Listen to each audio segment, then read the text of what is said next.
इंदौर में एक ऐसा चर्च जो 146 वर्षों है पुराना। इस कैनेडियन प्रेस्बिटेरियन चर्च में मनाए जाते हैं राष्ट्रीय पर्व। 5 पीढ़ियों से नेत्राम परिवार इस चर्च से जुड़ा होकर कर रहा है मानव सेवा। महात्मा गांधी, आचार्य विनोबा भावे, स्वामी विवेकानंद ने किया मसीही मूल्यों का सम्मान। ये रोचक बातें पादरी ऑलिवर अल्फ्रेड ने खास मुलाकात में बताई। पादरी अल्फ्रेड वर्ल्ड एक्सप्रेस के प्रधान संपादक राजकुमार हंस से चर्चा कर रहे थे। मुलाकात का ब्यौरा इस प्रकार है। वर्ल्ड मीडिया द्वारा आप सभी दर्शकों का हार्दिक अभिनंदन है। आज हम आपको बताने जा रहे हैं इंदौर की 100 वर्षीय पुरानी एक चर्च जो कि बहुत अच्छी प्रसिद्ध है। देश विदेश के लोग यहाँ पर आते हैं। ये RNT मार्ग छावनी में स्थित है और इस चर्च का नाम है कैनेडियन प्रेस्बिटेरियन चर्च, मसीह मंदिर, छावनी, इंदौर। यहाँ के जो पादरी हैं, हम उनसे मुलाकात लेने जा रहे हैं। वे जबलपुर से पधारे हुए हैं, उनका स्वागत है। पादरी जी, आपका स्वागत। धन्यवाद। इस चर्च के बारे में हम आपसे जानना चाह रहे थे कि ये चर्च कितनी पुरानी है, इसको किसने बनवाया और यहाँ पर क्या क्या गतिविधियाँ सुचारू रूप से संचालित होती हैं, क्या बताना चाहेंगे? मैं ये बताना चाहूँगा कि यह चर्च जो है एक इंदौर के अति प्राचीन कलीसियाओं में से एक है और इसका प्रारंभ कैनेडियन प्रेस्बिटेरियन मिशन के द्वारा, कनाडा के जो मिशनरी थे, जो मिशनरी सेवा के लिए भारत देश में आए, उसमें उन्होंने यहाँ पर इंदौर में कैनेडियन प्रेस्बिटेरियन चर्च मिशन के तत्वाधान में 1885 में यहाँ पर मंडली का निर्माण किया, जिसको हम चर्च बोलते हैं। और जो ये भवन जिसमें बैठकर ये इंटरव्यू चल रहा है, इसका निर्माण 1926 में किया गया।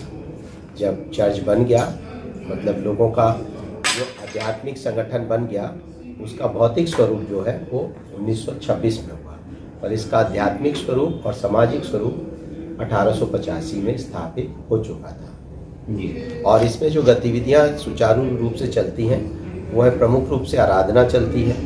आराधना होती है इतवार के दिन, प्रति इतवार को यहाँ पर आराधना होती है। और पिछले 150 सालों से करीब 1885 से यदि आप लगाएंगे तो करीब 140 से साल से ज़्यादा हो गए। तब से ये आराधनाएं क्या हो रही यहाँ पर, 100 साल ये हो गए आपको। 1926 से 2025 तक 100 साल हो गए और उधर 25 से 85 जोड़े तो 40 साल, करीब 140 साल से सतत रूप से इस जगह पर ख्रिस्ती आराधना चल रही है, संचालित हो रही है। इस आराधना में प्रति रविवार आराधना होती है और इसके साथ साथ बच्चों का संडे स्कूल होता है, महिला सभाएं होती हैं, सामाजिक आध्यात्मिक कार्यक्रम होते हैं, सेवा और सहायता का काम किया जाता है। गरीबों और विधवाओं और अनाथों और जो विपन्न लोग हैं समाज के, जो संपर्क में आते हैं, ज़रूरी नहीं है कि वो मसीह समाज से ही संबंधित हो, जो अन्य समाज के भी जो हैं उनकी भी सेवा और सहायता कलीसिया के माध्यम से निरंतर होती रही है। हमारी जैसी परंपरा है और मानव सेवा ही ईश्वरीय सेवा है, ये कलीसिया का आधार है। एकमात्र ऐसी चर्च है ये इंदौर में ही नहीं, पूरे देश में, जहाँ पे कि गणतंत्र दिवस भी मनाया जाता है। इसके बारे में आप क्या जानकारी देना चाहिए? हमारे कलीसिया के जो अगुवे हैं, प्रदर्शक हैं, मिस्टर यशवंत नेत्राम, जो सचिव भी हैं, और यहाँ की सारी कलीसियाओं, जो 4 कलीसिया इस भवन और इस परिक्षेत्र में लगती हैं, उनका नियमन और स्वामित्व और पूरी प्रॉपर्टी और चीज़ों का देख रेख रखरखाव उन्हीं के निर्देशन में होता है। उनका ऐसा दृढ़ मानना है कि मसीह भारतीय विश्वासियों को और कलीसिया को मुख्य धारा में शामिल होना चाहिए। और एक भारतीय विश्वासी होने के नाते हम धार्मिक या आध्यात्मिक रूप से बाद में हैं, पहले हम भारत के नागरिक हैं और भारत के स्वतंत्रता आंदोलन का, भारतीयता का हमें उतना ही सम्मान करना चाहिए। तो ये एक अनूठी पहल है जो बहुत कम चर्चों में इस तरह से परंपरागत रूप से पाई जाती है। लेकिन प्रेस्बिटेरियन चर्च के लिए मैं भी एक कलीसिया का पास्टर होने के नाते बड़े गर्व से कहता हूँ कि भारत की मुख्य धारा की इस राष्ट्रीय परंपरा में जो हमारा गणतंत्र दिवस है और स्वतंत्रता दिवस, दोनों को बड़े उत्साह, धूमधाम, झंडा वंदन और सांस्कृतिक और देशभक्ति कार्यक्रमों और विशेष रूप से दाल बाफले के भोजन के साथ हम लोग प्रति वर्ष मनाते हैं। बहुत अच्छी ये बात है कि मालवा का जो प्रिय चीज़ है वो दाल बाटी है। दाल बाटी के साथ में यहाँ मनाया जाता है गणतंत्र समारोह। और हम आपसे जानना चाह रहे थे कि आज़ादी दिवस भी यहाँ पर मनता होगा। आज़ादी दिवस को भी उसी तरह से जैसे हम गणतंत्र दिवस मनाते हैं, बिल्कुल उसी पैटर्न पे हम स्वतंत्रता दिवस भी मनाते हैं।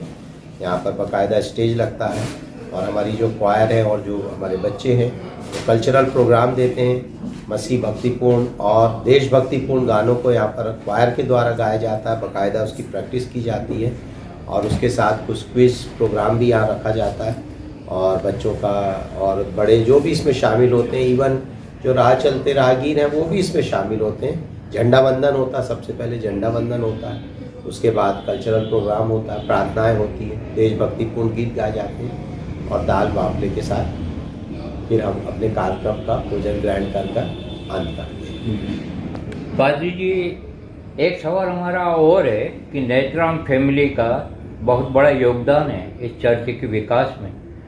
हमारे यशवंत नेत्राम जी के पिताजी माताजी भी यहाँ से जुड़े रहे हैं, तो आपको भी ये गर्व महसूस होता होगा कि नेत्राम फैमिली पूरी तन मन धन से इस चर्च के विकास में, राष्ट्र के विकास में लगी हुई है। क्या बताना चाहेंगे? जितना मुझे उनका सानिध्य और जानकारी प्राप्त हुई है उसमें वे सचमुच बड़े आदर के पात्र हैं और पिछली 5 पीढ़ी से नेत्राम परिवार मसीह विश्वास में और सेवकाई में और बहुत ही आधारभूत रूप से इस क्षेत्र के संस्थापक सदस्यों में से, इस क्षेत्र का जो संस्थापक मिशनरी कार्य है उसमें नेत्राम परिवार का अद्भुत आध्यात्मिक योगदान है और उनका इस परंपरा में आना मानवीय नहीं है, उनका इस परंपरा में आना दैवीय है, ईश्वरी है। और उनका जो पिताजी, जो उनके परदादा थे, वे एक ब्राह्मण परिवार से संबंध रखते थे। प्रभु यीशु मसीह ने उनकी अगुवाई की, उनकी प्रार्थनाओं का उत्तर दिया, उनके जीवन को एक प्रार्थना के उत्तर में बचाया और उन्होंने उस प्रार्थना के पहले ये संकल्प लिया था कि यदि प्रभु आप मेरे जीवन को बख्शेंगे तो मैं आपकी सेवा करूँगा। और जब उनकी प्रार्थनाओं का उत्तर सकारात्मक मिला, उनका जीवन बच गया एक तूफान के मध्य में जी, तो उन्होंने अपना जीवन प्रभु को दिया। और जब उनके सामने मसीह विश्वास, अपने मसीह विश्वास और अपने पुराने विश्वास में से चुनने की चुनौती आई, तो उन्होंने प्रभु यीशु मसीह को उनके दर्शन के आधार पर ग्रहण किया और जो कुछ उनकी पुश्तैनी प्रॉपर्टी, परंपराएं और चीज़ें थी उन सब को तिरोहित कर दिया और प्रभु के मार्गदर्शन में यहाँ पर पहुँचे। और यहाँ पर आकर उन्होंने अद्भुत रीति से संस्थात्मक काम किया और पिछली 5 पीढ़ियों से इस जगह पर और यहाँ पे ही नहीं, पूरे विश्व में, यहाँ तक कि उनके पुरखों की जो किताबें वो कनाडा से प्रकाशित हुई और महात्मा गांधी के विशिष्ट सहयोगी जो रहे, जिन्होंने आश्रम पद्धति से भारत में प्रभु यीशु मसीह के संदेशों का प्रचार किया और जो गांधी जी के नमूने पर धोती और लंगोटी लगाकर प्रभु का संदेश देते थे, स्टैनली ई जोन्स, जो गोलमेज कॉन्फ्रेंस में मिशनरियों के प्रतिनिधि के रूप में गोलमेज कॉन्फ्रेंस में स्वतंत्रता प्राप्ति के लिए बुलाए गए थे, उनके ट्रांसलेटर, हिंदी ट्रांसलेटर के रूप में काम किया और उनकी 2 पुस्तकें कनाडा से प्रकाशित हुई हैं जो इस क्षेत्र की है। एक है will India will become Christian और the story of the wheels, ऐसी मैं उनके दादाजी, उनके परदादा, मतलब उनके पुरखों की।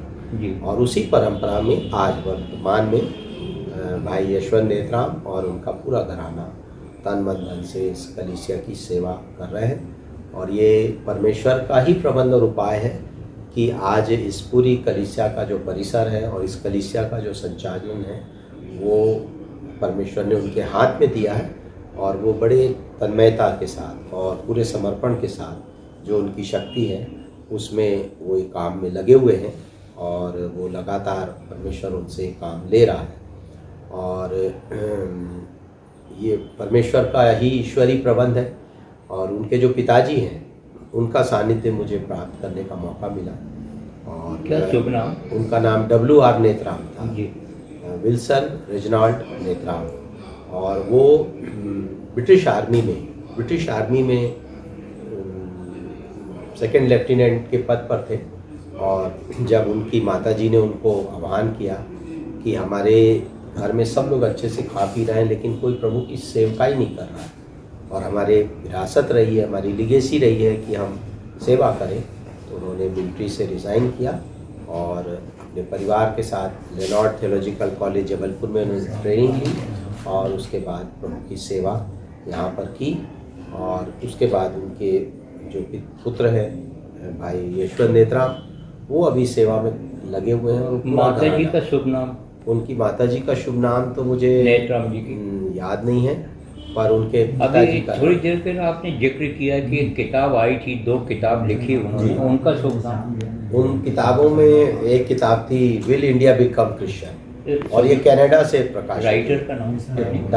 दादाजी ने लिखी। एक प्रश्न और है पादरी जी हमारा, इस चर्च से अन्य लोग जो जुड़े हुए हैं कुछ नाम बताएं आप। अन्य लोगों से क्या मतलब आपका?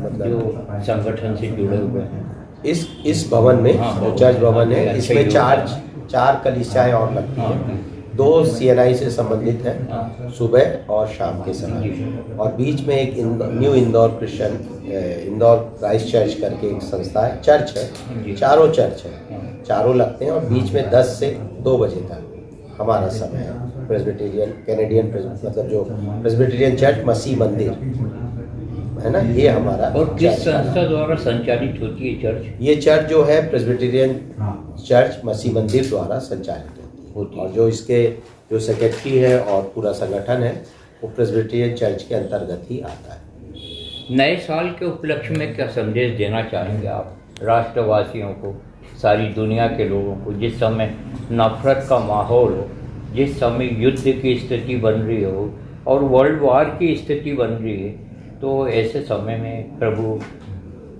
यीशु के अनुयायी होने के नाते और एक भारतीय होने के नाते, एक मानव होने के नाते क्या संदेश रहेगा आपका?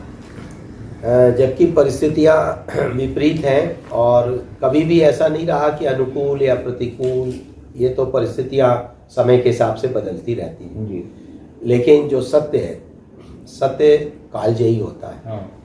और सत्य जो है उसका दूसरा पहलू जो है वो प्रेम है। और प्रभु यीशु मसीह ने कहा मार्ग, सत्य और जीवन मैं ही। तो जो मार्ग उन्होंने, प्रभु यीशु मसीह मार्ग भी हैं, साधन भी हैं और साध्य भी हैं, ये विशेष बात है। तो प्रभु यीशु मसीह का अनुगमन करना ये संदेश है, और वो अनुगमन जो करना है वो क्रूस के मूल्यों पर करना है, मसीह मूल्यों पर करना है, मसीह सिद्धांतों पर। और क्रूस के मूल्य और मसीह मूल्य जो है वो क्षमा के हैं, प्रेम के हैं, दया के हैं, कृपा के हैं, बंटवारे के हैं, और आशीष पाने के नहीं, आशीष पाकर उससे भी बढ़कर आशीष बनने के। और यहाँ तक के हैं कि न केवल मित्रों, हितैषियों और जो आपसे संबंधित उनके लिए, और उनके लिए भी हैं जो आपके विरोधी हैं, शत्रु हैं, ठट्ठा करने वाले हैं और आपके विरोध में जाने वाले हैं। क्योंकि प्रेम और सत्य कभी किसी से पराजित नहीं होता, वो सारी चीज़ों पर जय पाता है। तो मसीह मूल्य जो है इन समय में और समय से परे हैं, और यही मूल्य मानवीय मूल्य है, और यही मूल्य ईश्वरीय मूल्य है, और यही मूल्य सारे धर्मों के मूल्य हैं। इसके अलावा कोई दूसरा मूल्य है नहीं। और बाकी सब मूल्य जो हैं वो फिर जो है, यदि उसमें ईर्ष्या है, जलन है और उसमें डर है और भय है, तो वो पतन के मूल्य, वो पतन के मूल्य, चाहे उनके ऊपर लेवल कुछ भी लगा हो।